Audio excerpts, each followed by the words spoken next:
Okay, so what if I told you that you could get paid just for owning stocks? Like a regular check in the mail, simply for being an investor. Sounds pretty great, right? Well, that's the whole idea behind dividend investing. So, how does it actually work? Yeah, I know, it almost sounds too good to be true. But believe me, it's a real strategy that millions of people use. To really get it, though, we first have to break down what a dividend is. Okay, so it all comes down to this simple idea of a dividend. Picture this. A company makes a ton of profit.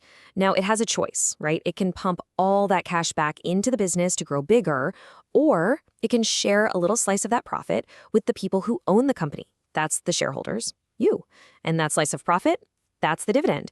It's basically a cash bonus, a little thank you for being an investor. Let's put some numbers on this to make it super clear. Imagine you own 100 shares of some company, and let's say that company pays out a $1 dividend per share for the year. Well, you do the math. 100 shares times $1, that's $100 in your pocket, just for holding the stock. It's really that simple. Okay, but hang on a second. If a company is trying to grow, why in the world would it just give away its profits? Wouldn't it want to reinvest every penny? That's a great question. Let's really get into the business logic behind this whole thing. So here's how you should think about it. When a company pays a dividend, it's basically flexing. It's a huge sign of confidence. The company is shouting to the world, hey, we are so stable and profitable that we've got plenty of cash to grow and to pay back our investors. And you know what? That kind of stability is like a magnet for people who are in it for the long haul. And this really splits the corporate world into two camps. On one side, you've got your dividend payers. These are the big, mature, established companies. Think your utility providers, your giant consumer brands, the big banks.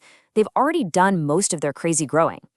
Then, on the other side, you have the growth-focused companies. These are the hungry startups, the tech disruptors. They're reinvesting every last dollar because they're trying to become the next big thing. All right, so we've covered the what and the why. Now, let's get to the really good stuff, the appeal.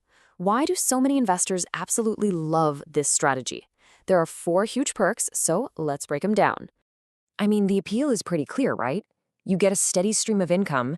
The stocks tend to be a little less dramatic, a little less volatile. It's the kind of strategy that helps you sleep at night. But out of all these pros, there is one that is the absolute superstar. It's the almost magical engine of building wealth, and it's called compounding. Seriously? This concept, compounding, it might just be the most powerful force in all of finance. I'm not kidding. People say Albert Einstein even called it the 8th wonder of the world. So let me show you exactly how this magic works. It's all about something called the dividend snowball effect. Think of a tiny snowball at the top of a hill. Here's how it starts. First, you get paid a dividend. Now, instead of going out and spending that cash, you immediately reinvest it. You use it to buy more shares of the same stock. So now you own more shares, right? Which means your next dividend payment is going to be bigger. And then you reinvest that, and it just keeps going, getting bigger and bigger, rolling down the hill until that tiny snowball becomes a massive avalanche of wealth over time. But it's not just about the math. There's a huge psychological benefit here. Let's be real, investing can be stressful, especially when the market is tanking. But when you still see that dividend cash hit your account, it feels pretty nice. It's a tangible reward, a reminder that your investments are still working for you.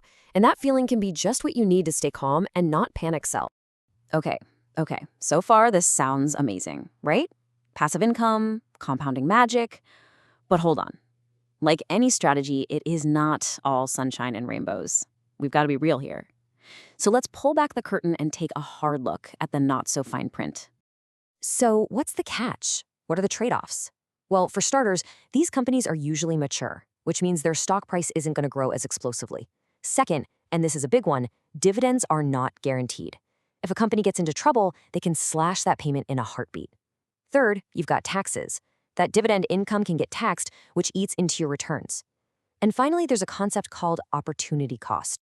And hey, a quick but really important warning here. Be careful of what's called the dividend trap. If you see a stock with some ridiculously high dividend yield, your first reaction shouldn't be excitement, it should be suspicion. A lot of times, that's a giant red flag that the company is in deep trouble and its stock price has plummeted. That high yield looks great right up until the company inevitably has to cut the dividend entirely.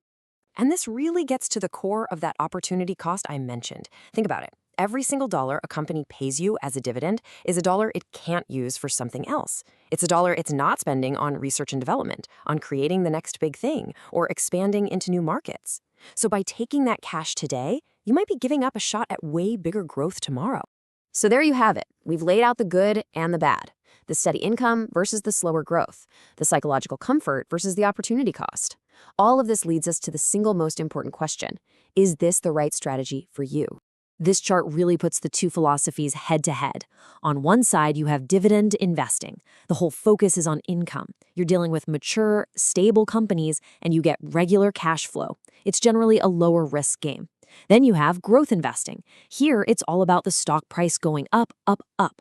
You're investing in fast-growing, innovative companies that give you little to no cash now, but offer the potential for huge returns. It's definitely higher risk. Two totally different ways to play the game. So, looking at that, which one are you? And look, there is no single right answer for everybody. It really comes down to your own personal goals, how long you plan to invest, and frankly, how much risk you can stomach.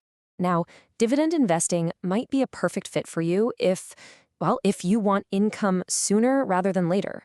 Maybe you're getting closer to retirement. Or if you're someone who just values stability and consistency over the wild thrill of the market. If you're building a passive income stream, this is definitely your wheelhouse. But this isn't for everyone. It might not be for you if, say, you're younger and your main goal is just to grow your money as much as possible over the next few decades. Also, if you're in a high tax bracket and you're not using a retirement account, those taxes on dividends can really hurt.